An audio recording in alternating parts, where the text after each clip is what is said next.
Es el que compra que debe adaptarse a lo que se produce, porque cuando no se hace así, ya sabemos lo que pasa, es en el punto que estamos, ¿no? Exacto. Invernaderos por todo el mundo, camiones, aviones, moviendo comida de aquí para allá, ¿no? Exacto. Locuras con una huella de carbono insostenible, ¿no? Por todos los sentidos. Exacto. Para mí es un gran error, que no sepamos el calendario de producción y el calendario, por tanto, también de consumo.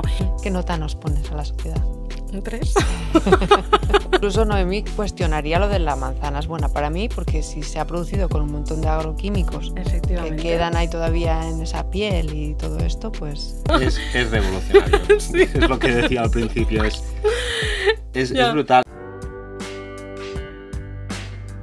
Bienvenidos a un nuevo episodio de The Regen Podcast, el podcast de The Regen Academy.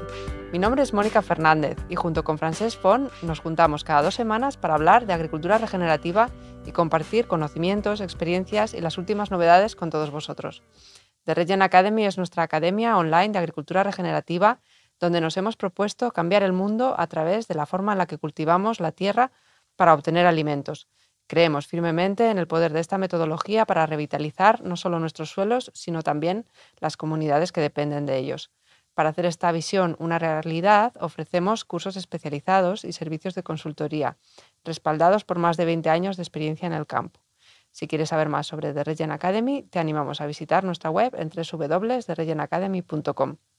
Muy buenas, Francesc. ¿Qué tal, Mónica? Muy bien, aquí muy cómoda en este sofá. La verdad es que sí, ¿eh?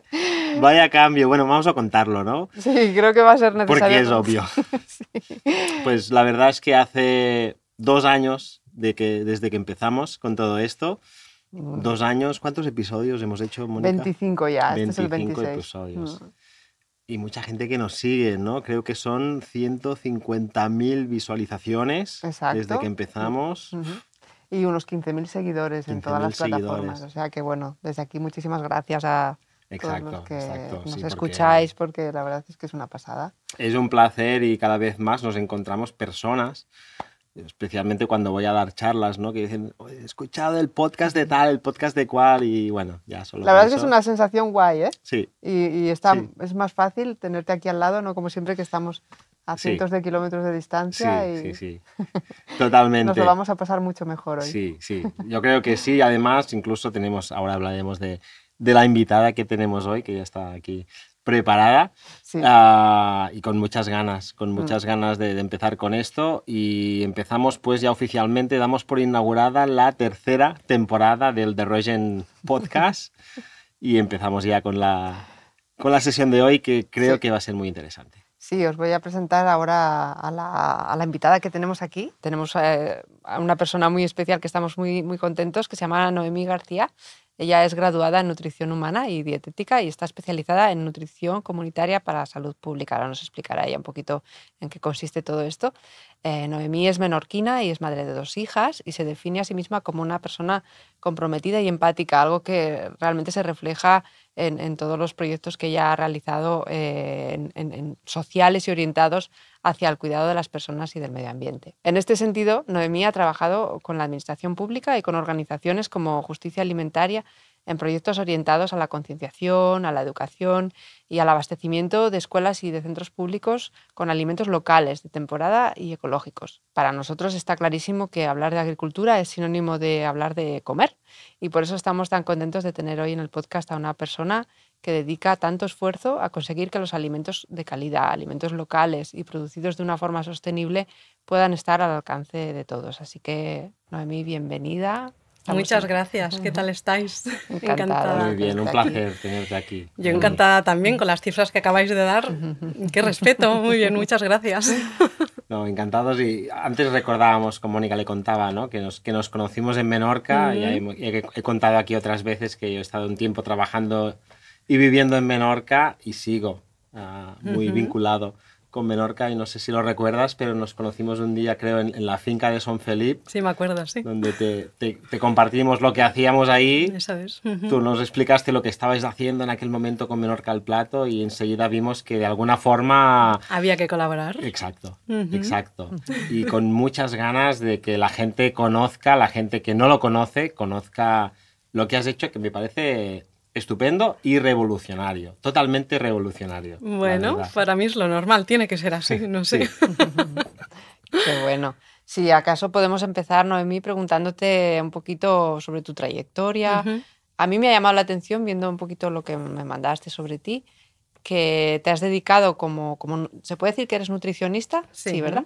Pues que te has dedicado a la parte comunitaria, no a la clínica, ¿no? Entonces, ¿qué significa esto y por qué decides hacer algo así? Bien, muy bien. De hecho, vengo de la medicina, con lo cual todo apuntaba que tenía que hacer nutrición clínica, ¿no? O más personalizada, que era el camino más lógico. Y por nutrición clínica entiendo pues el tener una consulta, ¿no? Y atender a las personas pues, que quieren hacer un cambio de alimentación por cualquier motivo, porque quieren adelgazar o se quieren engordar o tienen que solucionar alguna patología digestiva, por ejemplo.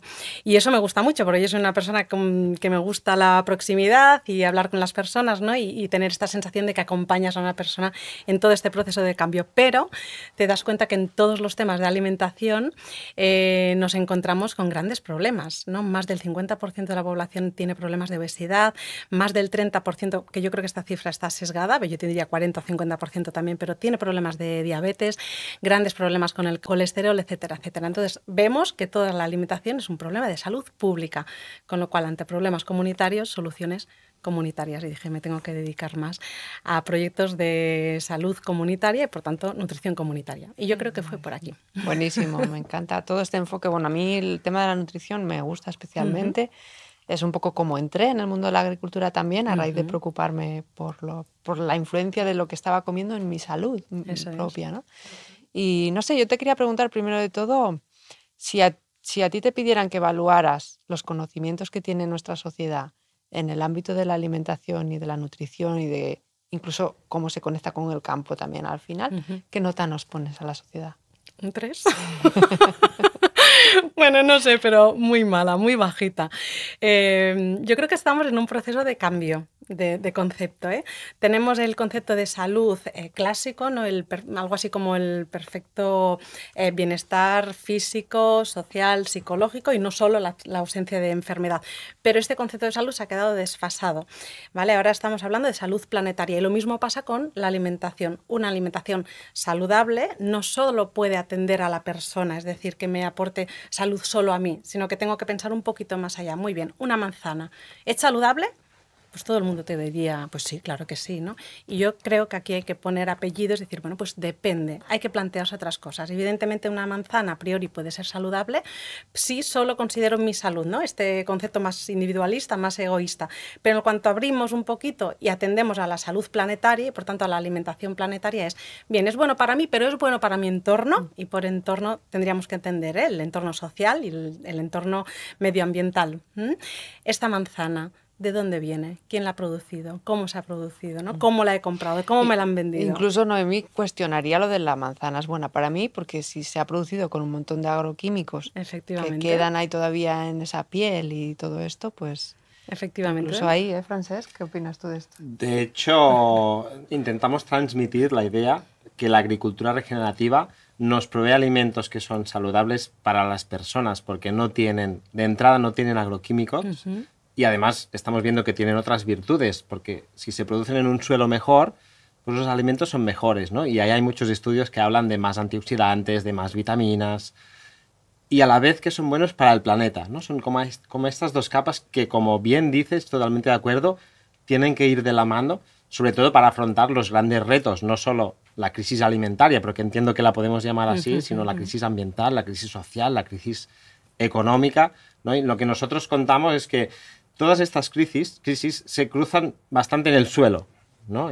Porque ahí es de donde sale todo lo que comemos. Totalmente de acuerdo. Antes que has dicho un 3, y estoy de acuerdo, y yo seguramente también me lo pongo, ¿no? Pero es posible que hace 5 años fuera un 2,5. O sea, ¿es posible que estos últimos años estén cambiando cosas? Bueno, yo creo que la gente toma más conciencia, pero también es verdad que se desvirtúa mucho la palabra sostenible. Entonces volvemos a dar pasos atrás, ¿no? Yo creo que, igual que la medicina tiene que desaprender mucho para volver a aprender y hace una gran labor, la alimentación, igual, yo creo que la gente se ha habituado, ¿no?, a hablar en otros conceptos en cuanto a la alimentación, se atreve a poner el apellido de sostenible, de agroecología, de regenerativa, operativa, pero no sé si tiene tan claro qué significa, ¿no? Porque luego en el momento en que yo me voy a un supermercado, pero tengo la opción, que eso es importante, luego podemos entrar, de ir a una tienda local, ¿qué me hace elegir una cosa u otra, ¿no? O en el momento en que estoy en una tienda o en la otra, en una superficie u otra de venta,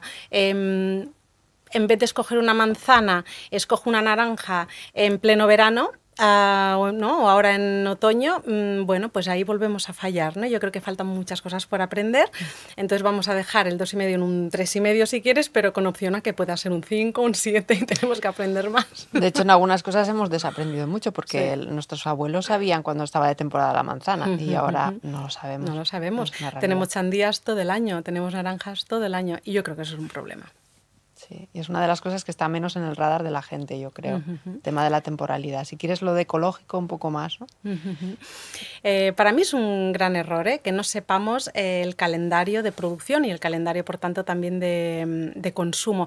Y hay que ser muy conscientes que va cambiando muy rápidamente. En el proyecto con el que nos conocimos con Francesc, me acuerdo que en 3 años que duró tuvimos que cambiar el calendario de producción y de consumo porque debido al cambio climático también va cambiando mucho. Pero la base es que en cada etapa hay unos alimentos que se producen, que se cultivan y que se recolectan y por tanto debemos adaptar este consumo a ese calendario. Y para mí lo más importante no es solo que haya unos calendarios que se tengan que cumplir, sino que el calendario cambia en cada región. No es el mismo el calendario menorquín que el catalán. O sea, y estamos muy cerca, me refiero, entonces hay que respetar. Imagínate qué grado de detalle hay que llegar, ¿no? Que nos quedamos muy lejos. No, y a veces también pienso, es que para hacer un poco de autocrítica, ¿no? Los que nos dedicamos a producir alimentos, también hemos saturado al consumidor con nombres, con definiciones, con adjetivos, con sellos, con mensajes, ¿no?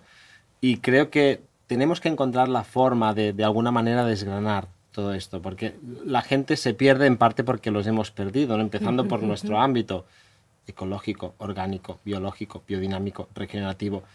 No, es complicado y aquí creo que debemos intentar, ¿no? Al menos hacerlo fácil y luego cada uno haga lo que quiera, ¿no? Pero... Claro, pero en el momento en que tú tienes un alimento y te tienes que plantear quién lo ha producido, dónde se ha producido, cómo se ha producido, ¿no? Las preguntas que decíamos antes, esto lo complica mucho. Entonces, es tan sencillo como volver a lo sencillo. O sea, esto es de aquí, lo ha producido gente que yo conozco, ¿no? Con métodos tradicionales, con sus manos. Y yo me quedaría con esto, con esta sencillez, que es al final lo que te aporta más salud. Sí, y... continuando con la pregunta de la nota hacia la sociedad que ya nos has dicho, ¿qué nota le ponemos a las administraciones en cuanto a lo que están haciendo a la hora de dar de comer a colectivos tan sensibles como son los niños, como son los ancianos, ¿no? Por ejemplo? Muy bien, en el momento en que el desayuno es un paquete de galletas María envasadas con un sobre de azúcar o 2, un paquetito pequeño de mermelada azucarada, que además crea también un residuo, y pan blanco también envasado, no tenemos más remedio que poner una nota inferior al 2,5. Hay que mejorar, se puede ver el vaso medio vacío o medio lleno, o sea, tenemos posibilidad de mejorar, pero en este punto la administración y las instituciones fallan mucho, cuando además estamos hablando de salud. En un hospital no pueden dar este desayuno, no se puede, porque además recuerdo unos estudios, y igual Francesc aquí me puede ayudar, ¿no? Pero que la compra pública o la comida o todo el sistema alimentario que se mueve en la restauración colectiva al final suponía un 1% de todo lo que consumíamos, ¿no? Era muy poquito. Pero aquí lo que hay que tener en cuenta es qué altavoz supone esto. Si yo como hospital, que aún nos regimos con esta visión no tan paternalista de que en el hospital lo que me digan, en el hospital lo que me diga el médico es lo que tengo que obedecer, me están dando mala alimentación, cuando además esto es lo que me provoca muchas veces la enfermedad por la cual estamos ingresados en el hospital. ¿Qué coherencia tiene esto, ¿no? Entonces la nota es un poquito baja. Sí, el tema de los hospitales se ve mucho en redes sociales. A los que nos interesa la nutrición se han visto muchas fotos de bandeja de comida de hospital con críticas muy duras, ¿no? Pero no se habla tanto de la comida de los colegios, de los comedores escolares, yo creo, ¿eh? No tanto porque... Imagino que, bueno, no es tan chocante a lo mejor, o sí, no sé por qué es, pero claro, explícanos tú, desde tu experiencia, ¿cuál es el verdadero impacto de lo que se les está dando de comer a los niños? Porque va mucho más allá, está en la salud, pero va mucho más allá, ¿no? Mira, te lo pongo con un ejemplo muy claro que liga tanto infancia o alimentación en la infancia con problemas de salud pública. Por primera vez en la historia estamos viendo ahora en los hospitales, en endocrinología, en las consultas de nutrición, niños y niñas entre 10 15 años de edad con patologías que eran propias de sus abuelos, debidas a la alimentación. Estoy hablando, por ejemplo, de la diabetes tipo 2, es decir, aquella que está provocada por tus hábitos alimentarios o tu estilo de vida que arrastras desde la infancia.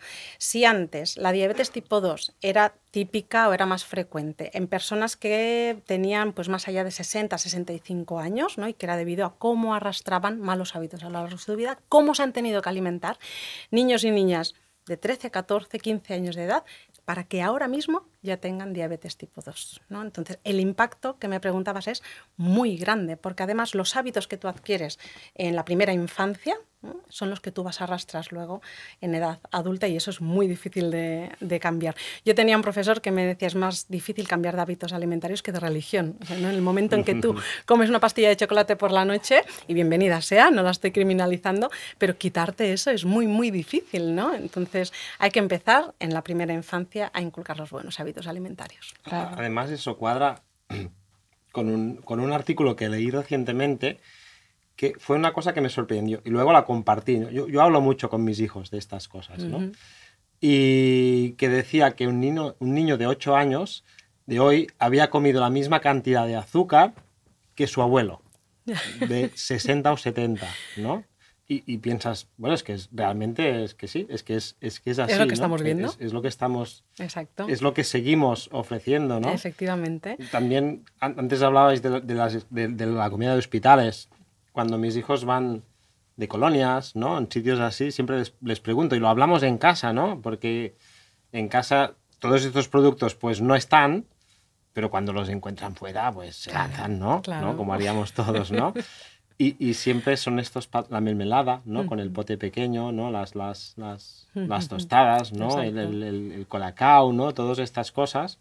Cereales envasados azucarados. Sí, sí, sí. Pero yo insisto, yo creo que lo que ven en casa es lo que perdura, aunque luego se vayan y se aboquen, ¿no?, al azúcar o esos productos que en casa no ven, o aunque luego llegue la etapa de la adolescencia y sales a estudiar o te independizas, ¿no?, y pasas esa época chunga, ¿no?, de todo frito, todo envasado, todo, bueno, pues estas cosas, pero luego con el tiempo yo creo que vuelves a lo que viste de pequeño y lo que has vivido en casa. Entonces, paciencia para los padres y las madres. Sí, no nos queda otra. De hecho, a veces hablamos con Nuri, con mi mujer, que nosotros fuimos la generación que de alguna forma enseñamos a nuestros padres a reciclar, ¿no? Y a veces tenemos la sensación de que la de nuestros hijos será la generación que nos enseñará a comer a nosotros, ¿no? Yo estoy de acuerdo con eso, sí. Y también, bueno, espero, porque no sé si aguantaremos 2 generaciones más si no pasa eso, ¿no? Pero yo creo que en las escuelas se está haciendo una gran labor en temas de alimentación, lo cual no cuadra a veces con lo que me preguntabas de la administración pública, ¿no?, que está haciendo, qué nota le estamos poniendo, porque no está acompañando, desde mi punto de vista, a todo el trabajo que se está haciendo en los centros. Los centros educativos tienen ahora proyectos educativos basados en temas de alimentación y de soberanía alimentaria. Y tenemos a niños y niñas de 8, 9 años que se van al supermercado acompañando a sus padres y que cuando la familia está comprando unos tomates son los niños que están diciendo, que replantean, pero ¿por qué compras tomates si no lo marca el calendario de temporada, ¿no? O este tomate no sabemos de dónde viene, ¿por qué lo estás comprando? O los kiwis. Efectivamente, el aguacate. El aguacate. Que como nutricionista, ¿no?, estamos mirando las redes sociales, cada mañana nos ofrecen la tostada con aguacate. Bueno, ¿es saludable eso? Depende. Qué bueno, y enlazando entonces con toda esta discusión que estamos teniendo ahora, háblanos ya ahora sí de este proyecto que hablabais al principio, creo que es Menorca al plat de la escuela, ¿no? Eso es. Menorca al plato de la escuela, que, bueno, explícanos en qué consiste, bueno, háblanos de esto. Bueno, yo tuve muchísima suerte de poder coordinar y ejecutar este proyecto. Era un concurso a través de una asociación, la Asociación Líder Menorca, que tenía muy claro que tenían que hacer algo con los comedores. Pero quiero recalcar esto, ¿no? Porque ellos tenían claro eso, que tenían que hacer algo, pero el qué no sabían muy bien. Entonces hicieron unas bases de un concurso, yo me presenté, redacté un proyecto y quedé seleccionada. Pero una vez seleccionada, el tema volvía a estar aquí. Hay que hacer algo para mejorarlo. Entonces, bueno, los objetivos era que los comedores escolares fueran, la comida que se servía ahí fuera más saludable y más sostenible. Claro, entre saludable y sostenible, ¿no? En este concepto hay un abanico de cosas muy amplia. Entonces, bueno, pues vamos a empezar. Yo empecé por lo que yo sabía hacer, que era revisar menús escolares, a ver si como mínimo cumplían que fueran saludables. Y en esto es importante porque en las Islas Baleares tenemos un decreto de promoción de la dieta mediterránea que marca cómo tienen que ser estos menús escolares. Luego, además, yo añadiría, porque así lo quería, toda esta parte de sostenibilidad que no está arreglada, pero que se puede hacer mucho, ¿no? Entonces, en este proyecto participaron 3 caterings pequeños, que son mujeres que cocinan en 3 colegios distintos, pero que desde estos 3 colegios distribuyen los menús cada día a la mayor parte de comedores escolares de la isla. Era un total de unos 24 centros educativos y un 95% de los centros escolares que tienen comedores. Entonces el impacto podía ser muy grande, ¿no? La muestra era muy buena. Y lo que hicimos en poco tiempo, te explico el final y luego ya me vais preguntando, fue pasar en menos de un año, en un curso escolar, pasamos de menús que estaban elaborados con como máximo un 14% de producto local, de alimentos locales o de producción local, a menús elaborados con alimentos de producción local en más de 75%. Si de esta producción local luego mirábamos las frutas y verduras, pasamos de un 5% en los menús iniciales a un 75%, casi 80% otra vez. Y cuando miramos la producción ecológica o agroecológica, pasábamos de un 1% a puntas de un 30%. Esto en menos de un año y con, para mí, la cifra más destacable que era el precio del menú para los caterings, ¿no? de producción no variaba o incluso bajaba unas décimas. Entonces, bueno, pues fue como la gran sorpresa, ¿no? Es revolucionario. Sí. Es lo que decía al principio, es brutal. Y además, ahora entraremos en detalle. Vale, sí, hay que hablarlo en profundidad, ¿no?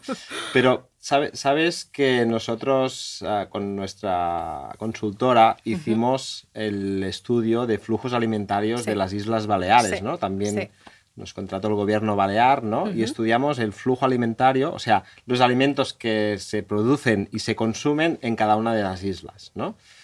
Y no habíamos hablado nunca de esto, pero ahora me fijo que los números que estás dando tú, que se daban en las escuelas, son clavados. O sea, el grado de soberanía alimentaria de Menorca no es de un 14, pero es de un 16, 17, 20, exacto. Ha variado un poco con los años, ¿no? O sea, de cada 10 kilos de productos que se consumen en Menorca, pues 1,5 son de Menorca, ¿no? Exacto. Y esto, hablamos de Menorca, pero pasa cuando en muchos además sitios. La posibilidad de que esta producción y de que este porcentaje de que aumente existe, que ese es el tema, ¿no? Porque si comparamos las islas, tú tendrás datos mejores que los míos, pero si lo comparamos con Ibiza, pues Ibiza puede crecer 4%. Claro, pero ¿y qué posibilidades de crecer tiene, ¿no? Entonces yo creo que a lo que tenemos que cogernos es, bien, estemos en un porcentaje u otro, sea mejor o peor, tenemos posibilidad de mejorarlo, y es que en el caso de Menorca es clarísimo que sí, entonces hay que ir hasta No, y aquí. además es una oportunidad para los agricultores, claro. ¿no? Si te enfrentas a un proyecto y quieres producir algo que se pueda vender en la isla, pues imagina, ¿no? Exacto. Hay que contarlo todo.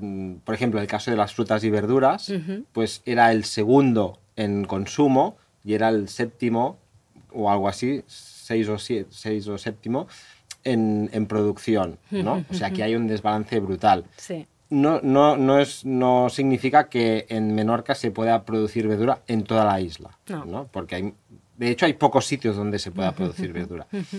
Y seguimos en Menorca como puede ser otra región. Pero es verdad que de lo poco que se produce con lo mucho que se consume, hay una oportunidad muy grande para muchos agricultores para poder abastecer, ¿no? Y aquí ganan todos, ¿no? Aquí gana todo el mundo. Es un cambio de modelo económico que puede además movilizar todos estos otros departamentos de la administración. Para mí, esto lo enlazo con lo que decíamos al principio, la alimentación puede ser un gran motor de cambio hacia la sostenibilidad. Total. Yo apuntar una cosita que me parece muy importante, porque evidentemente no se puede producir verdura en todos los rincones de la isla, ni tampoco fruta, ¿no? Pero luego aquí se nos abre además otra ventana de oportunidad que es la transformación. Solo un dato y luego lo recuperamos cuando queráis. ¿Cuánta salsa de tomate se consume en los comedores escolares o en los hospitales o en los geriátricos? Muchísima. Y os digo más, además, en Menorca, que la cocina está basada en la salsa de tomate, en el sofrit, ¿no? La comida tiene un aspecto siempre rojizo y es por la salsa de tomate. ¿Qué salsa de tomate estamos consumiendo? Pues las grandes marcas que todos conocemos, ¿no? El tomate se produce en Menorca y es un alimento que se puede planificar, ¿no? Su siembra y su cultivo se puede planificar muy bien, o sea, podemos consumir aún más. Evidentemente tiene una etapa, una época, unos meses de producción, pero si lo transformamos y lo envasamos y lo preparamos, pues quizás podemos consumir todo el año, ¿no? Entonces esto nos aumentaría mucho más ese porcentaje de consumo de lo que producimos en la isla. Total, total. Y mira, voy a poner un ejemplo que no es Menorca también para abrir un poco, ¿no? Luego volvemos aquí. Pero, por ejemplo, en Cataluña el porcentaje de soberanía más o menos está alrededor del 40%. Yo creo que también, al ser una isla Menorca o Islas Baleares, igual hay un punto de complejidad, ¿no? Pero a la vez es un reto más necesario porque lo que no se produce ahí viene con barco o en avión, con la huella de carbono que representa, ¿no? En el caso de Cataluña, lo que hay es un desajuste. O sea, en zonas hay monocultivos, ¿no? Que se han hecho siempre, que a veces ni se han cuestionado. Y en el caso de aquí de Cataluña es el cerdo, ¿no? Aquí se produce muchísimo cerdo y ocupa mucho espacio y muchos campos y mucha superficie y no se producen otras cosas porque el cerdo lo ocupa todo, ¿no? Y el 90% del cerdo que se produce en Cataluña, que por cierto hay más cerdos que personas, se va a otros países como China, ¿no? Y en el caso del cerdo, incluso dejando aquí pues el nitrógeno, ¿no? Lo que no interesa, ¿no? O sea que al final son muchos desajustes, ¿no? Exacto. Que parten de la alimentación y del suelo y que encontrar un equilibrio sería magia. Pero para mí lo que es magia es que nos digas que has conseguido estos resultados y que el menú sea más económico para los comedores. Ya, sorprende. Es flipante. Déjame que recupere una palabra que acabas de decir, que es que quizás en una isla sea más complejo. A mí me encanta esto, porque claro, tú explicas el proyecto de Menorca al Plat de l'Escola en otros territorios y la gente acaba diciendo, ante estos resultados, la gente acaba diciendo, bueno, es que en Menorca todo tiene que ser muy fácil. Bueno, todo el mundo tiene lo suyo, ¿eh? Sí. Yo no digo que fuera fácil, es verdad que todo vino muy bien, que tuvimos unos resultados en menos de un año, cuando estos proyectos en otras comunidades autónomas, que el tema de comedores está muy vivo, ¿no? En todas las comunidades autónomas, se consiguen estos resultados a partir de 5 o 6 años. Es verdad, en Menorca, en este sentido, fue como más fácil, ¿no? Pero yo, más que más fácil, diría que el gran secreto, que era lo que preguntabas, es que actuamos... O sea, en una misma mesa nos sentamos siempre varias personas, varios perfiles, y en una misma mesa a la hora de hacer un menú. No lo hice yo como nutricionista con mi ordenador y luego por correo electrónico se lo mando a las cocineras de los caterings, sino que para elaborar ese menú nos sentamos en esa mesa, como digo, cocineras de los caterings, productores que queríamos que producieran esos alimentos. En su día también nos sentamos con los distribuidores de productores que había antes y que no es que los quisiéramos eliminar, pero no nos convenían para el proyecto, docentes, representantes de familias y yo como nutricionista. Y entre todos elaboramos el menú, que evidentemente no fue el mejor menú del mundo, sino el mejor menú para todos los que estábamos ahí sentados. Y entonces hubo comunicación, hubo un espacio de respeto, ¿no? ¿Qué necesitas tú y cómo te puedo ayudar yo? ¿Qué necesito yo, ¿no? Desde siendo nutricionista, y cómo me puedes ayudar tú? Y así fuimos elaborando estos menús. Unos menús que eran distintos para cada uno de los caterings, insisto. O sea, lo intentamos personalizar al máximo. Fueron 3 caterings los que participaron y cada uno tenía su menú, porque igual en Ciudadela las alubias blancas con zanahoria funcionaban muy bien, pero no funcionaban en Mahón. Entonces todo esto fuimos perfilándolo, ¿no? Luego imagino también que hay una componente, en el caso de menús escolares, de que los niños se lo coman. Claro, porque entonces A lo mejor hay padres viendo esto que dicen, sí, muy bonito, pero es que mi hijo solo quiere pasta, arroz, pizza, no sé. Muy bien, es que lo has dicho clavado. Es que luego los padres dicen, es que mi hijo, pero su hijo lo ha dicho realmente, ¿vale? Eso para empezar. Para mí el gran problema somos, me incluyo, las familias, ¿vale? Que intentamos traducir lo que vemos en nuestros hijos y nosotros nos posicionamos. Pero hay que dar voz a los niños y a las niñas, que son quien se lo comen. Yo también recupero un comentario de una de las cocineras de los caterings que me decía, mira, la lechuga de las guarniciones o de la ensalada que poníamos, en septiembre sobra toda, pero si tú insistes, y es verdad que no hay que tirar comida, pero bueno, luego podemos entrar aquí, pero si tú insistes y cada día, ni que sea por aburrimiento, en diciembre ya no sobra nada, con lo cual tú has educado a que el niño coma aquello, porque solo por ponérselo, sin obligar, solo por ponerlo delante, solo porque el de al lado se lo está comiendo, yo voy a probar y consigues que eso se lo coman. Y aunque sea porque tienen hambre, que este es otro punto importante, los niños tienen que tener hambre. Si yo la hora del patio la pongo a las 11 o las 11:30 de la mañana, a mi hijo y a mi hija les doy un bocata así de grande, lleno de nocilla o de chorizo o de lo que sea, pero así de grande, y a la 1 tienen el comedor escolar, el niño y la niña no tiene hambre. Entonces, esto se tiene que hablar. ¿Cómo se habla? No se impone ni por el catering, ni por la familia, ni por el niño. Hay que hablarlo entre todos, porque igual el colegio no tiene opción de poner la hora del patio ni más adelante ni más atrás. No puede moverla. Vale, pues entonces vamos a recomendar a las familias que el bocata sea más pequeño o un desayuno más ligero.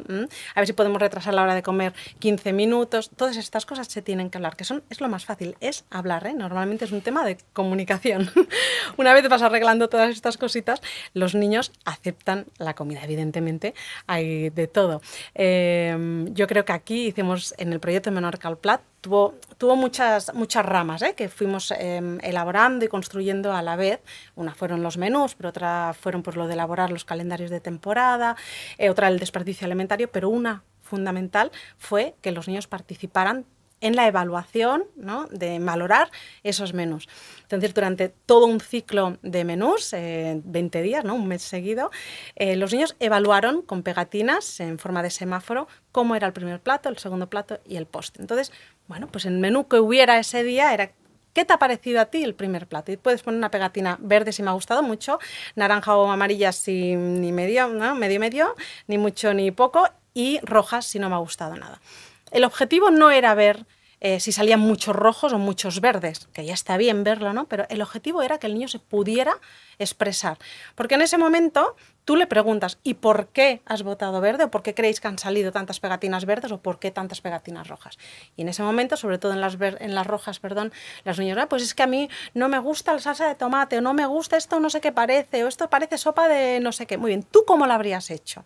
Y ahí empiezas las estrategias, ¿no? Pues mira, pídele a tu madre o a tu padre que nos dé la receta y se la mandamos al cocinero o a la cocinera. Vamos a hacer una carta al cocinero o a la cocinera de cómo tendría que presentar este plato. Bueno, todas estas estrategias que son de comunicación, luego llegan o no llegan a cocina, pero el tema es que cuando se repite el siguiente ciclo de menú, tú adviertes: ¡ey, que vuelve a venir aquella salsa que no os gustó o aquella sopa que no os gustó! A ver si la han cambiado con aquella carta que mandamos, con aquella receta que nos habéis entregado de vuestras familias.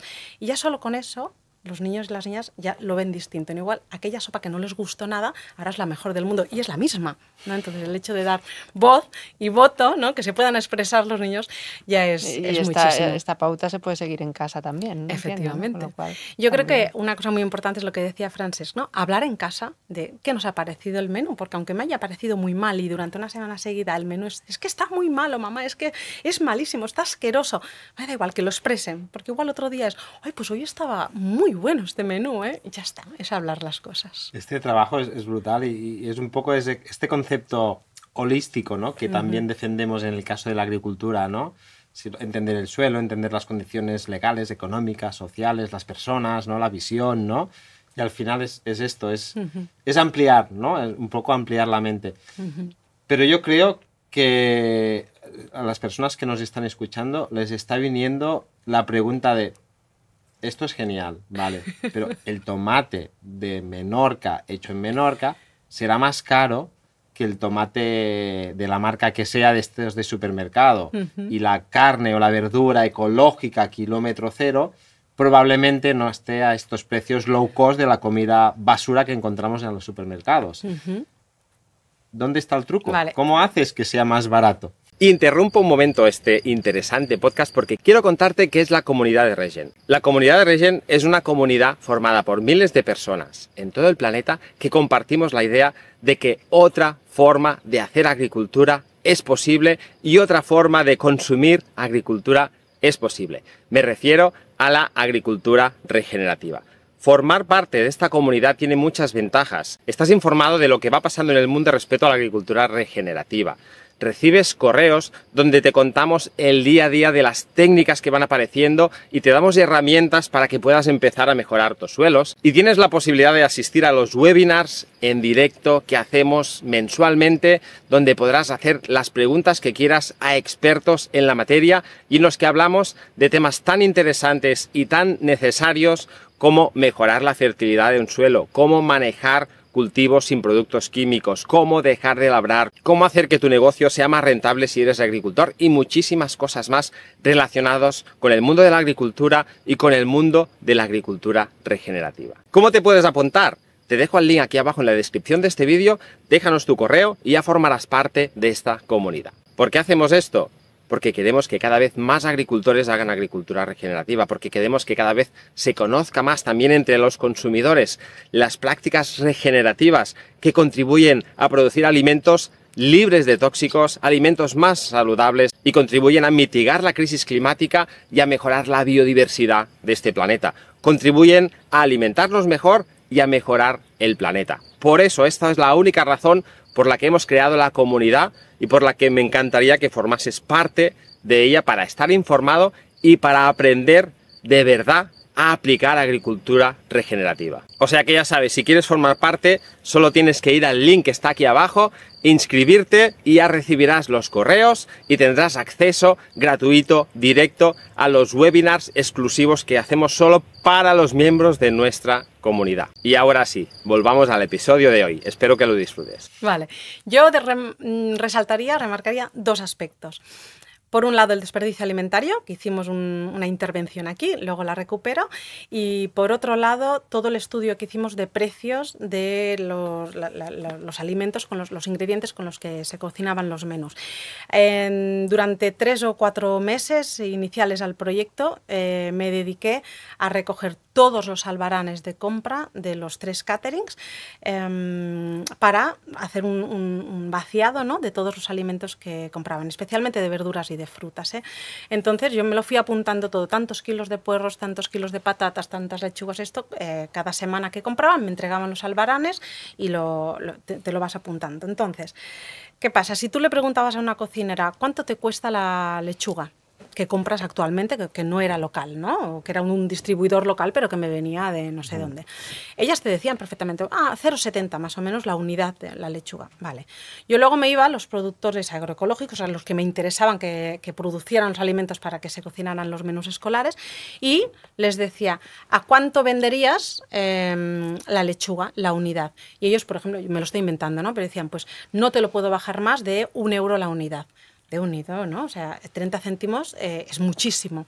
Vale, pero cuando tú evaluabas toda esta curva de precios de las lechugas, por coger el mismo ejemplo, de los proveedores iniciales de estos alimentos, sí, tú veías que la mayor parte de las veces eran 0,70, 0,70, 0,70, pero que había momentos determinados, semanas determinadas a lo largo de todo el curso escolar, que igual eran, me lo invento, pero 1,30, 1,70. Cuando tú hacías la media de precio de estas lechugas a lo largo de todo el curso escolar, te salía que era más cara que el euro que nos proponían los productores locales, en este caso de Menorca. Y igual la media era 1,10, ¿no? O aunque fuera 0,90, pero tú cuando vamos a poner el ejemplo más justo, ¿no?, el que todo el mundo entendería. Bueno, pues la lechuga, realmente la media de precio de la lechuga del productor habitual, el que era habitual en ese momento, el que no nos interesaba tanto, es de 0,90 euros. Vale, cuando tú le planteas a las cocineras, a las responsables de los caterings, mira, realmente la media te sale a 0,90 y el productor agroecológico te ofrece una lechuga de 1 euro, es decir, más cara, las propias cocineras decían, yo apuesto por el producto de Menorca, no hay tanta diferencia, ¿no? Entonces ya era una apuesta. Pero insisto, he puesto el mejor de los ejemplos, ¿no? Pero normalmente este precio era más caro. Entonces hicimos lo mismo con todos los productos, la mayor parte de los productos, sobre todo frutas y verduras, de los menús, y dijimos, ¿qué precios se equiparan, son iguales o casi iguales a los que nos puede ofrecer el sector agrícola, ¿no? Agroecológico de Menorca? Y todos esos ya directamente les dijimos a los caterings, vosotras escoged, nunca obligamos a nadie, se lo pusimos enfrente de los ojos, te están dando el mismo precio que el productor no agroecológico. Entonces aquí ya fue un cambio, ¿vale? Con esto ya conseguimos todos esos resultados que os decía. Pero luego, para bajar estas décimas en los menús, lo hicimos, yo creo, con el tema del desperdicio alimentario. Tenemos, no solo en Menorca, en todos los comedores escolares que existan, siempre y cuando sean cocinas propias como las de Menorca, o sea, personas, sobre todo mujeres, que cocinan como mamás y como abuelas, es decir, mejor que sobre a que falte, que este es el problema que teníamos en Menorca. Son excelentes cocineras y que cuidan mucho a los niños. Y les decía, no tiene que sobrar.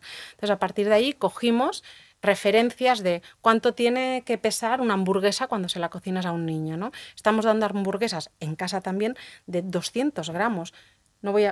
Igual a alguien le parece una exageración. Vamos a poner 120, 130 gramos a un niño. Un niño de 9 años con una hamburguesa de 70 gramos ya le sobra, ¿no? Entonces, no reducimos tanto en el tema de los comedores escolares, pero sí un poquito. Entonces, ajustamos todas las raciones, muy a pesar de la opinión de las cocineras, casi las obligué.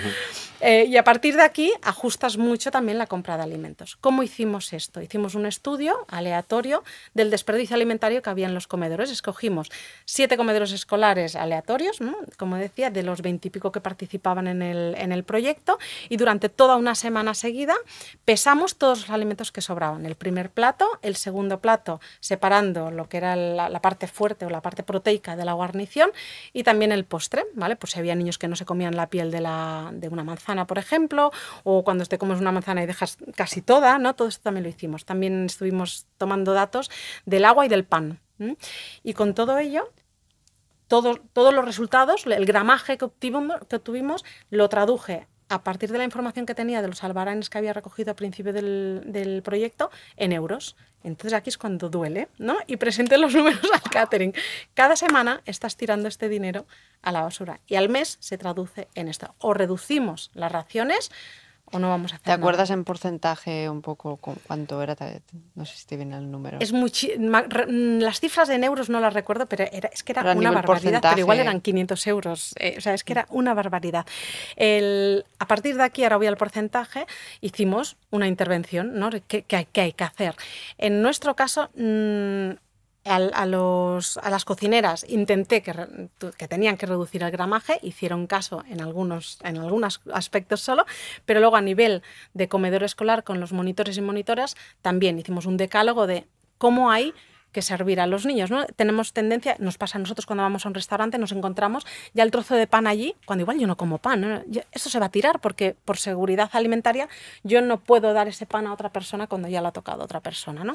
Entonces, actos tan sencillos como ¿cuánta sopa quieres hoy? O ¿cuántos garbanzos quieres hoy? O ¿cuánta pasta quieres hoy? ¿No? Preguntar esto significa que ya pongo el plato más adecuado. Y aquí, a nivel de comedor escolar, que es donde nosotros habíamos medido el desperdicio alimentario, en cuestión de 2 meses habíamos reducido el desperdicio alimentario un 50%. Es muchísimo, es otra cifra que es muchísimo. Pero simplemente con hablar con las monitoras y monitores y decir, respetad a los niños. Igual ese niño hoy no tiene tanta hambre, en vez de ponerle un plato lleno, pónselo un poco más pequeño, y lo que no saco de esa gran bandeja, ¿no?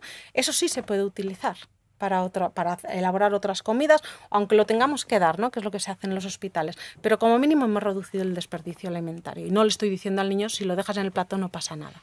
¿No? Y además, si piensas el agua que hay detrás de producir aquel producto, ¿no? La energía, el combustible, ¿no? El tiempo, claro, es que es una reacción, digamos, en cadena. ¿Y la carne? ¿Qué papel juega la carne en todo esto? En los menús escolares, en el proyecto de Menorca, el plat de l'escola, jugó un papel fundamental y también en el precio. A ver, por salud y sostenibilidad, recupero aquello que decíamos al inicio, ¿no? De que la alimentación saludable no se puede separar de la alimentación sostenible, ¿no? Van de la mano saludable y sostenible. Estábamos en unas cifras de que en los comedores escolares se daban 3 o 4 veces por semana carne. 3 o 4 veces, cuando realmente las recomendaciones de alimentación saludable y sostenible para las familias es de consumir como máximo 3 o 4 veces carne a la semana, es decir, de lunes a domingo entre comidas y cenas. Si yo en un comedor escolar ya estoy dando 3 veces carne a la semana, o 4 en algunos casos, ya no dejo margen a las familias para que coman carne en casa un día para cenar o el fin de semana. No teníamos más remedio que reducir esta cantidad de carne. No hay normativa en este sentido. No vas a encontrar ni una normativa en ninguna comunidad autónoma que te diga en los comedores escolares solo se puede servir carne 1 o 2 días a la semana, que sería lo ideal. Pero si lo sacamos por lógica, si yo en casa como familia puedo consumir o debería de consumir no más de 3 o 4 veces carne a la semana, yo en el comedor escolar pues me tengo que quedar con 1 o con 2. Con lo cual hicimos un gran esfuerzo para reducir la carne en los comedores escolares. Y en el proyecto de Menorca reducimos de 3-4 veces carne a la semana a 1 a la semana, o como mucho 1,5. Por 1,5 entiendo que una semana hay 1 y como mucho alguna semana hay 2 veces carne, ¿vale? Esto reduce mucho el precio del menú y se tiene que interpretar bien. Lo hacemos por salud y por sostenibilidad con el planeta, no por ahorrar costes. Lo que pasa es que indirectamente podemos ahorrar costes y ese ahorro de costes lo podemos reinvertir, no en beneficios para el catering, que no era un objetivo, sino reinvertir luego en invertir más en aquella verdura que era más cara que el productor convencional. O la carne que sea pues carne de calidad, de animales que pastorean. Efectivamente. Aquí las familias se revolucionan, ¿eh? No les gusta porque estáis tratando a mis hijos como cabras, comen demasiado verde, ¿no? Pero cuando tú lo explicas y explicas el por qué no tenemos por qué dar carne en un comedor escolar, para que ellas como familias tengan más margen en casa y tengan más facilidad a la hora de preparar cenas o comidas los fines de semana, lo entienden perfectamente. Y vuelve a ser un tema de comunicación, ¿no? De explicar bien las cosas. Y entiendo que la proteína que pudiera faltar al rebajar la carne, pues la compensas, se compensa con legumbres, por ejemplo, ¿no? Efectivamente, hay que partir de que consumimos un exceso de proteínas en nuestra dieta habitual, entonces no hay que ir con miedo de si me voy a tener falta de proteínas, pero en este caso, si yo reduzco carne, tengo que suplir esta falta, entre comillas, de proteína. Y una fuente más sana, más saludable y mucho más económica son las legumbres, que además viene también dada por las recomendaciones de las entidades, ¿no? Validadas en alimentación saludable y sostenible. Tenemos que apostar más por las legumbres y que al final no es nada nuevo, es recuperar aquello que ya hacían nuestras madres y padres y nuestros abuelos, ¿no? Recuperar las legumbres. Y en el proyecto de Menorca al Plat de l'Escola, en estos momentos conseguimos que hubiera legumbre como mínimo una vez a la semana y además en el mejor de los casos conseguimos que hubiera 2. Los niños lo aceptan, lo comen bien. Es fenomenal, es fenomenal. Otra pregunta que me viene a la cabeza, ¿no? Y ahora sí me pongo en el rol de agricultor. ¿Es fácil ligar todo esto? O sea, y no solo en el rol de agricultor. Imagino que la seguridad de proveer alimentos de manera diaria cuando se compran de forma masiva a vete a saber dónde, que llegan vete a saber cómo, pero que se mueven grandes cantidades para una escuela, como lo puede ser para un restaurante, para un hotel, es una seguridad que a veces es más difícil de encontrar en el agricultor local, que un día tendrá una buena cosecha de tomates, pero el día siguiente o al cabo de un mes no tendrá la previsión esperada, ¿no? Y eso es que son temas que de hecho hemos hablado contigo muchas veces, ¿no, Noemí? Y que como agricultor también nos cuesta llegar a satisfacer las necesidades de escuelas o restaurantes, porque no podemos garantizar, ¿no? la demanda precisa y aquí es un poco, a veces es este link, es el complicado, pero a la vez aquí está la solución, entiendo. Para mí, sí, no es el agricultor quien se tiene que adaptar a la demanda, es quien compra los alimentos, sea la restauración, sea el consumidor final, la administración, que se tiene que adaptar a lo que da el campo. No hay otra. Y esto es el proyecto en sí que os decía, ¿no? La sostenibilidad, el hecho de que un menú, un calendario de temporada es de cada territorio y hay que adaptarse. En el proyecto de Menorca al Plat hicimos mucho trabajo aquí, por eso sentamos en una misma mesa distintos perfiles profesionales, ¿no? Cuando en un menú ponemos tortilla de verduras, lo primero que se nos viene a la cabeza es tortilla de calabacín. Bien, pero es que calabacín igual esa semana el productor no tiene, pues porque aún no se tenían que coger, no, aún estaban verdes, o porque ya se le han acabado, o porque ha venido mal tiempo, se lo ha llevado todo por delante.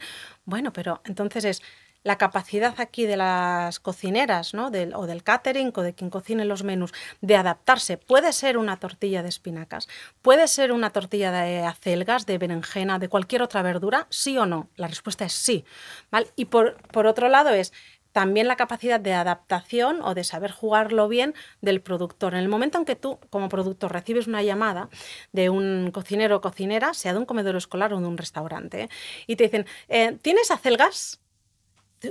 La respuesta es no, no tengo, pero no te quedes con ese no, porque entonces van a colgar, este nunca tiene nada, ¿no? No tengo, pero tengo espinacas o tengo calabacín o tengo berenjena, lo que sea, ¿vale? Me estoy saltando además el calendario, ¿eh? No son correspondientes, pero da igual, o sea, tú vende un poquito más. Entonces, aquí lo que hicimos es jugar mucho con la comunicación de las que hacían la comanda de alimentos con el productor que recibía esas llamadas. Y ellos sabían que tenían que llegar a un acuerdo, ¿vale? En el menú ya lo dejamos abierto. Muchas veces, y esto es un fallo de la administración, nos exigen que especifiquemos muchísimo cuál va a ser el menú. Bueno, pues tortilla de verduras. ¿Qué verduras? La que del campo. Pero no, y aquí yo reconozco que aquí jugué y dije, ya vendrá la inspección y ya nos avisará, y si hay que remarcar la verdura, pues ya la remarcaremos. Pero es verdura. ¿De acelgas? No, pues de acelgas no, porque igual el campo no tiene acelgas ese día. ¿De espinacas? Pues igual no.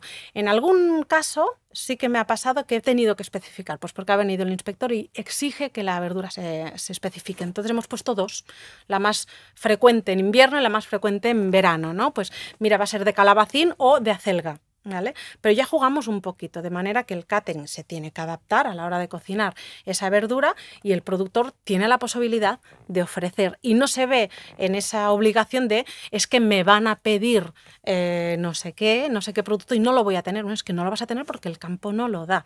Y si yo me adapto a la demanda es cuando empezamos a desvirtuar un poquito ese calendario de temporada, el uso de esa tierra, mi trabajo como agricultora. Súper interesante esto que nos cuentas de cómo lo solucionaste, y también te hace pensar en cómo es posible que la administración ponga estas trabas, ¿no? Porque, claro, va totalmente en contra de lo que queremos conseguir. Efectivamente. Yo me preguntaba también ahora, mientras hablabas de esto, que sé que también tienes experiencia en el ámbito también de la restauración y del abastecimiento local de restaurantes, ¿no? Porque claro, en un restaurante ahí sí que es un poco más complicado, porque el cliente que viene a comer pues viene porque quiere comer no sé qué, ¿no?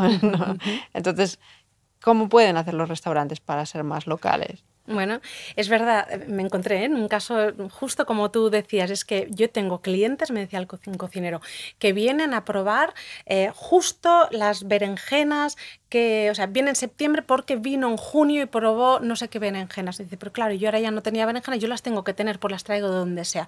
Bueno, pues depende de dónde tú pongas el valor. Si tú el valor de ese restaurante lo pones en que es el producto local y agroecológico, pues ya lo tienes, o sea, se come lo que hay. Pero eso tiene que quererlo el restaurante. Y muchas veces no es que los cocineros no lo quieran, es desconocimiento. O sea, muchos cocineros no sabían cuál era siquiera el calendario de temporada de Menorca. Lo mejor, en este caso, creo, por la experiencia que vi, ¿no? Los inputs que tuve, es conocer a 2, 3 productores que a ti te gusten, con los que te lleves bien, ¿no? Con los que te entiendas y que te vayan abasteciendo de lo que ellos tienen. Y tú, como cocinero, pones tu creatividad, porque no deja de ser una actividad artística, no maquinaria, y tú dices, pues ahora hay calabacín, voy a hacer este menú, ahora hay berenjena, voy a hacer este menú, hay tomate, lo mismo con cualquier otro producto. Aquí dejadme añadir una cosita, porque seguramente compañeros de profesión dirán, bueno, pero ¿qué pasa con los alérgenos? Porque tú no puedes cambiar un menú de un comedor escolar o de un hospital o incluso de un restaurante a tu libre albedrío, porque luego está detrás todo el tema de los alérgenos que tú tienes declarados y que has hecho unas fichas y todo este tema, ¿no?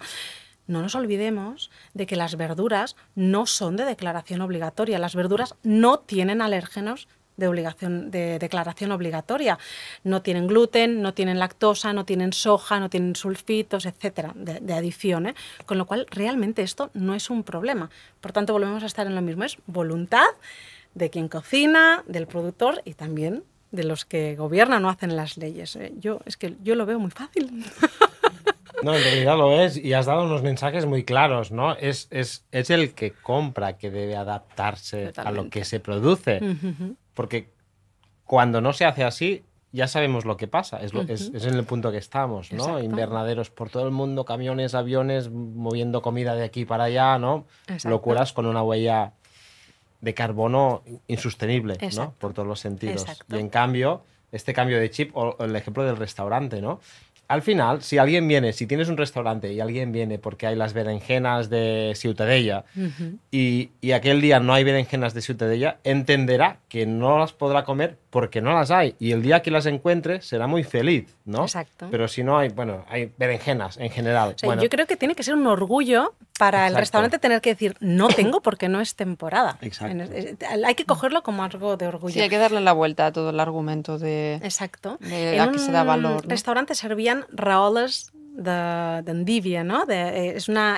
Son como unas croquetas deshechas, bueno, un plato muy típico de Menorca y que con mucha frecuencia se hacen con la endivia, con un tipo de lechuga. Claro, este tipo de lechuga en Menorca se recoge, se consume en febrero, marzo, no más allá. Además, es muy corta la temporada de consumo. Y yo esto me lo encontraba en agosto. Y decía, pero ¿de dónde te sacas esta endivia, ¿no? Este tipo de lechuga cuando en Menorca no hay? No, la tengo que pedir fuera. Bueno, pero ¿a ti te daría igual cocinar estas croquetas con lechuga o con acelga o con alguna otra verdura? Porque se puede, que sea de Menorca. Sí, no me lo había planteado. Claro, no hay ningún problema. Ya está, es que ni siquiera se lo habían planteado, ¿no? Entonces, sí, la gente en general tenemos la voluntad de hacer las cosas mejor. Yo creo que sí. Lo que pasa es que muchas veces no somos conscientes del... Exacto. ¿Y cómo viven esto los agricultores, ¿no? ¿Cómo ha sido la experiencia para los agricultores? En el proyecto, Sí, ¿te refieres? sí. Yo diría que muy, muy buena. De hecho, ahora el proyecto está parado, o sea, fue una prueba piloto que se alargó un año, ¿no? Porque ya vimos que podía dejar de ser piloto, podía ser un proyecto como tal. Ahora mismo no funciona y me los encuentro muchas veces y me dicen, tienes que volver porque esto se ha parado, ¿no? Falta el acompañamiento, falta el seguimiento. Yo creo que fue un respiro para muchos agricultores, también para muchos caterings, para los caterings que participaron, fue como un respiro, como diciendo, ostras, realmente esto era posible. Yo me acuerdo muchísimo del primer día que me reuní con los representantes de la agricultura ecológica en Menorca y la actitud era así. Es que esto ya lo hemos probado muchas veces. Esto otra no va, más que nos otra viene a más. contar no, aquí una esto no va a historia que no va a funcionar. Esto no va a funcionar, ¿no?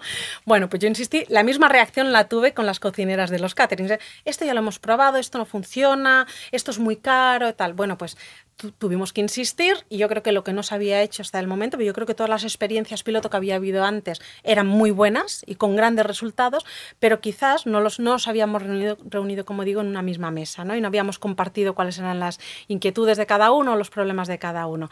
Los agricultores, en el momento en que vieron que yo les ofrecía un listado de precios de la agricultura convencional y que ellos vieron que ellos podían ofrecer precios competentes con aquello, abrieron los ojos, dijeron, ostras, aquí está, ¿no? Y además no olvidemos, estamos hablando de comederos escolares, incluso de un hospital, la cantidad de abastecimiento no es tan grande. O sea, cuando hablamos de un restaurante, los restaurantes me dicen, bueno, pero es que no va a haber suficientes lechugas, los productores no producen suficiente en Menorca para abastecernos. Bueno, ¿con cuántas lechugas tú haces una ensalada?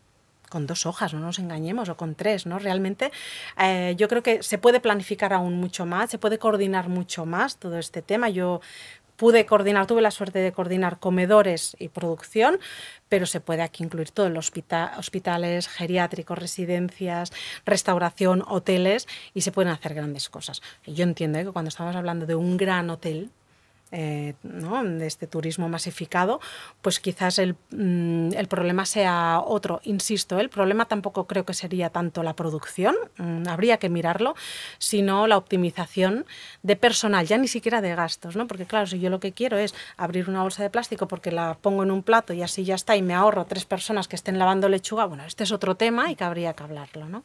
Pero entonces yo creo que volveríamos a través de dónde pongo el valor de lo que estoy dando de comer. Y tú pones el valor claramente en la proximidad, ¿no? Y también hablas de la agroecología, ¿no? Los productos ecológicos. ¿Qué rol o cuánto es importante para ti que un producto sea ecológico? al final estamos también en este podcast donde nos dedicamos a la agricultura regenerativa, también me gustaría saber tu opinión sobre esta manera de producir más relacionada a lo mejor con la agroecología, pero que al final lo que hacemos son productos sin químicos y con valores ambientales positivos para el planeta, ¿no? ¿Cuánto importante es para ti? Para mí, antes me pedíais notas, pues un 10. Para mí es la base. Y me sabe muy mal que la medicina actual o la ciencia no esté basada en datos porque le faltan o porque no interesan, no sé cómo decirlo ya, pero estamos teniendo unas curvas de enfermedades, vamos a hablar de... Antes hablábamos de obesidad, de diabetes, que normalmente no se han relacionado nunca estas patologías con el consumo de aditivos. Habría que verlo, porque los aditivos tienen una influencia muy grande en la composición de la microbiota intestinal, que sí sabemos que la microbiota intestinal tiene una relación muy estrecha con todo el desarrollo de estas enfermedades, obesidad, diabetes, colesterol, etcétera, ¿no? Pero aparte de esas enfermedades metabólicas, tenemos otras enfermedades muy prevalentes, como el cáncer, enfermedades autoinmunes, que sí están muy relacionadas con el consumo de aditivos y, por tanto, en cómo se asimilan los alimentos en el aparato digestivo y, por tanto, el estado de salud de la microbiota intestinal. Y esto está totalmente vinculado, muy relacionado con el consumo de aditivos. Por lo tanto, para mí, el peso de la agricultura regenerativa, del consumo de alimentos sin aditivos, es muy grande, o sea, máximo. No sé cómo decirlo de otra manera. En realidad, también me recuerda a una otra cosa que leí, ¿no? Que en este planeta llevamos como 75.000 generaciones, ¿no? de humanos viviendo aquí. Son muchos años, ¿no? Y que de estas generaciones solo entre 2 y 3.000 estábamos comiendo cereal, ¿no? Antes no estaba en nuestra dieta, ¿no? De aquí la famosa paleodieta, ¿no? Sí. Que es antes del cereal. Y que de estas 3.000, solo entre 2, 3 o a lo mejor 4 estamos ingiriendo productos de síntesis química, ¿no? Y que con todo este bagaje de millones o miles de años y tantas generaciones, realmente nuestros organismos no están para nada preparados, ¿no? Para ingerir. El cereal ya nos hemos acostumbrado, no todo el mundo, ¿no? Pero estos productos que hace 70 años que se han creado, ¿no? Realmente están muy alejados de nuestra naturaleza como personas, ¿no? Y es seguro que hay este vínculo, ¿no? En esta plaga de patologías que estamos sufriendo. La transformación alimentaria, toda la transformación de la industria alimentaria va muy rápida, ha ido muy rápida y sigue yendo muy rápida, ¿no? Estamos consumiendo alimentos funcionales, no estamos consumiendo alimentos. Y sin embargo, cuando hablamos de microbiota intestinal, que es la que digiere los alimentos, estamos hablando de células unicelulares que son las mismas que las de mis antepasados. No han evolucionado, no pueden evolucionar, entonces no están preparados para asimilar todo este cambio de alimentación. Cuando hablo de alimentos funcionales, de lo que estoy hablando es de un alimento totalmente manipulado. Y esto tenía su esencia inicialmente en la medicina. Cuando alguien es operado de alguna patología hepática, inicialmente después de la operación, unas horas posteriores, conviene no alimentarse con alimentos que tengan mucha grasa o que tengan determinadas grasas, solo por poner un ejemplo, ¿no? Con lo cual aquí va bien que podamos tener una industria alimentaria que fabrique, nunca mejor dicho, no produzca, fabrique un alimento funcional, es decir, un alimento que me aporte los nutrientes que en ese momento postoperatorio yo necesito, pero que además no tenga, por tanto, le saque o le añada las grasas que hagan falta para mi recuperación óptima. Pero eso es en ese momento. Una vez yo salgo del hospital, yo ya tendría que alimentarme pues, de forma natural. Cuando yo voy al supermercado, ¿qué me encuentro? De todo, salvo alimentos normales. O sea, todos son alimentos funcionales. Fijaros en todo el marketing que hay detrás de la alimentación. 0,0, que si las figuras, que si aparenta que es natural, ¿no? Sin, con, no sé qué.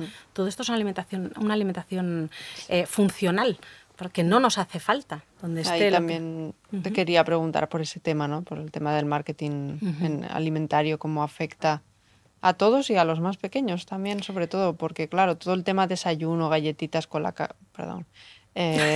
polvitos de chocolate, varios, ¿sabes? No puedes decir marcas, aquí no está prohibido, ¿no? No, aquí se vale todo. Bueno, me habéis entendido perfectamente. No, todo esto, claro, es que desde el punto de vista, yo no tengo hijos, pero me imagino que tiene que ser un drama de decirle a tu hijo que no le vas a dar el colacao. Es ¿no? un drama. Claro. Es un drama para todas las familias. El otro día, mi hija, que en casa intentamos comer de forma saludable, mi hija me dice, ¿cuándo nos vas a comprar pan del osito? Y yo es que, ¿pero qué me está diciendo? O sea, yo no sabía, ¿pero qué quieres decir pan del osito? ¿Tiene forma de...? No, pan del osito. O sea, yo estoy out de marcas, además. O sea, pan del osito. Sí, ¿no te acuerdas que cuando vamos al cole a veces nos encontramos con un camión que está descargando en la tienda de al lado que tiene un osito dibujado? Ah, sí, pan Bimbo, el osito, pan del osito. Imagínate cómo influye la publicidad, todo el marketing. Uf, ni hablemos de niños, cadenas, ¿no? De restaurantes, voy a seguir con las marcas McDonald's, etcétera. Vale. Claro, es un drama. Es que tú no le puedes privar a tu hijo de esa experiencia porque es que tampoco es bueno, ¿no? Entonces... No, pero yo creo que la base está en lo que decía Francesca al principio. Hablar con tus hijos, hablar. Y tampoco creo que sea lo más sano, lo más adecuado, bueno, lo dejo a juzgar de cada familia, ¿no? Pero prohibir sí o sí todos los alimentos, no, que el niño lo pruebe, ellos mismos, ¿no? ¿Cuántas veces si las cosas se hablan en casa, el primero en rechazar ese alimento algún día será el propio niño? Ellos sí, bueno, yo tengo esta experiencia con mi familia y con mis hijos. O sea, hace mucho tiempo que somos conscientes de todo lo que estamos hablando y tenemos este tipo de alimentación. Exacto. Y además, el día que viene la abuela y nos trae el paquete de galletas del príncipe, por decir un nombre, nos lanzamos todos ahí. O sea, lo disfrutamos claro. todos, pero se va la abuela... Y ya no es algo que esté ahí. Y ya está. Si estuviera ahí me lo comería, ¿eh? No podría pararlo. Pero en realidad pues no forma parte de nuestra... Sí, esto es la regla del 80-20 también, ¿no? Exacto. Que, ¿no? Vamos a ir a la perfección. Sí, ¿no? Sí. Pero es que se disfruta más cuando es una cosa ocasional y no es el día a día. En realidad se disfruta más, sin culpa. Y nos ha costado a todos, ¿no? O sea... Y yo insisto, fijaros, no pasa nada por comerte una galleta Príncipe o de la marca que sea, ¿vale? O el pan del osito, no pasa nada. O es muy difícil valorar realmente a nivel individual cómo te afecta a nivel de salud. Yo insisto que afecta mucho más a nivel comunitario, ¿vale? Porque tenemos en cuenta otros factores. La dieta saludable no hay una, hay muchísimas. En mi pueblo, una persona que vivió 114 años, récord mundial, ahora su hija tiene 100, hay muchas personas centenarias. Cuando tú miras cuál es su dieta, no tiene nada que ver con las personas centenarias de Japón.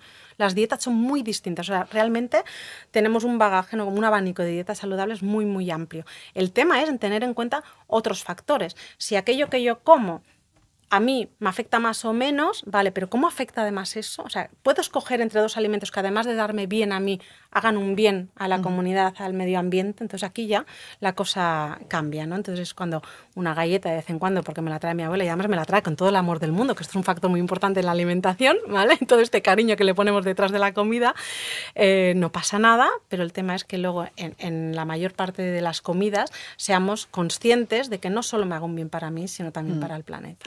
En ese sentido, Noemí, no puedo evitar sacar un tema que ha salido antes, el tema de la carne, vale.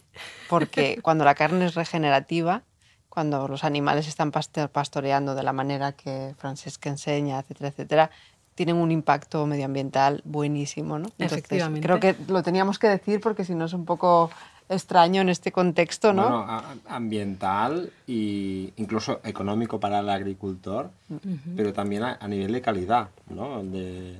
Sí, también nutricional, de lo que tiene la carne, pero en la parte medioambiental, ¿sabes? Me parece que es importante solamente comentarlo, ¿no? Porque claro, tenemos esa noción que de las vacas contaminan por todo el metano y todo lo que... Y es verdad cuando es ese modelo, ¿no? Si vas a comer esa carne, estamos totalmente de acuerdo que es mejor comer poca porque no es buena para lo que decías ahora mismo, ¿no? Pero también es importante pues intentar hacer llegar ese mensaje de que un ganado bien gestionado es maravilloso, porque aparte nos da todo el abono que necesitamos para cultivar todo lo demás sin tener que tirar de... De hecho, yo creo que ofrece el abonos. equilibrio necesario para la salud planetaria. Creo que los extremos no son buenos en ningún caso. Y aquí no quiero juzgar a nadie, ¿no? Pero voy a poner un ejemplo muy clásico, que es el tema del vegetarianismo. Las personas vegetarianas. Muy bien, si tú por tus valores decides no comer carne, pero que en ningún caso sea porque la carne es mala. No, depende de qué tipo de carne, y más además con los ejemplos que estabais dando, ¿no? A mí me gusta mucho poner este ejemplo porque hemos tenido un boom de personas que se han convertido, si podemos decirlo así, ¿no?, al vegetarianismo, simplemente porque creen que así llevan una dieta más saludable. La alimentación se ha puesto de moda, ¿no? Es como hay cierto, permitidme la expresión, pero friquismo, ¿no?, en seguir una dieta saludable para mucha gente.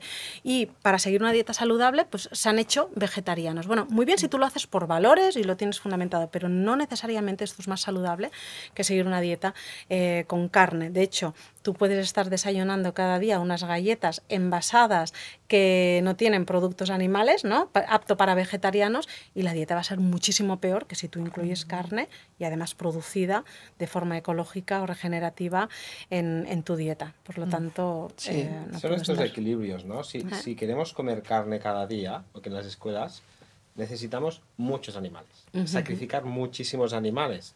Con lo que la única forma de conseguirlos es con muchas granjas, no hay otra, ¿no? Exacto. Pero si reducimos a una vez a la semana o a dos, pues ya nos vale con la carne, ¿no? Porque a veces cuando hablamos de este tipo de pastoreo, una crítica que suele aparecer es, pero con esto no se puede alimentar al mundo, ¿no? Porque ¿dónde sacas tantos animales con toda la carne, ¿no?, que se produce, ¿no? Necesitarías muchas hectáreas para pastorear estos animales, ¿no? Y la respuesta que solemos dar es verdad. No se puede alimentar el mundo, no se puede alimentar este mundo. Pero es que el modelo convencional también está demostrando que no se puede alimentar de esta forma. Exacto. Pero si con menos carne, que es de más calidad, pasamos, esta carne sí que puede ser de animales que están pastoreando, y ya compensamos, como dices tú, con la proteína, con otros productos que son leguminosas, que son plantas a nivel agronómico, que son espectaculares, porque no necesitan nitrógeno, ¿no? Las plantas leguminosas, las legumbres, pues tú las plantas y cogen el nitrógeno del aire, ¿no? No necesitan ninguna aplicación de nitrógeno, o sea que es súper sostenible, ¿no? O sea que tocando algunas cosas, realmente los beneficios son espectaculares. Exacto. En todos los sitios. Fijaros que os decía antes que de alimentación saludables o dietas saludables hay muchísimas.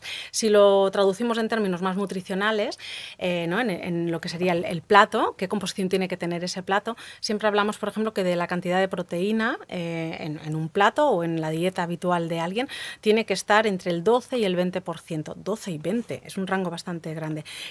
Carbohidratos entre el 45% y el 60 o 65%, ¿no? El de lípidos o grasas entre un 25 y un 35%. Este margen nos da una gran variabilidad de dietas. Tendemos a decir, a poner la salud por delante de todo, que está muy bien, siempre y cuando no sea solo la salud individual. Yo insisto, tiene que ser la salud planetaria, porque al final revierte sobre la salud individual, ¿eh? Pero tendemos a poner los motivos de salud para adaptar la producción. Yo no tengo datos, pero algo me dice, y por tanto estoy cada vez más convencida, de que realmente cuando tenemos un territorio y estudiamos qué posibilidades tiene esa zona por tipo de tierra, por clima, ¿vale?, de producir, podríamos adaptar la dieta para que fuera saludable a esa producción. ¿Me explico? Seguro, o sea, eso sería brutal. Seguro, porque la gente ha vivido en todas partes. Efectivamente. Y todo era local. Exacto. O sea, que efectivamente. Efectivamente. A lo Y mejor había no hay menos que gente, obsesionarte. ¿no? Bueno, y encontraríamos territorios. Pero tampoco éramos tan eficientes produciendo ni teníamos tanto conocimiento. Sí, una cosa es cantidad, pero a nivel de que sea una diversidad suficiente como para que esté equilibrado nutricionalmente, como ella decía, ahí da igual cuánta gente hay, ¿qué hay en esta zona? Y si lo miras más atrás, incluso en las propias fincas se producían casi todos los alimentos que producía la gente de la propia finca, ¿no? De la propia familia, ¿no? En casa, cuando yo era pequeño, había el cerdo, las gallinas.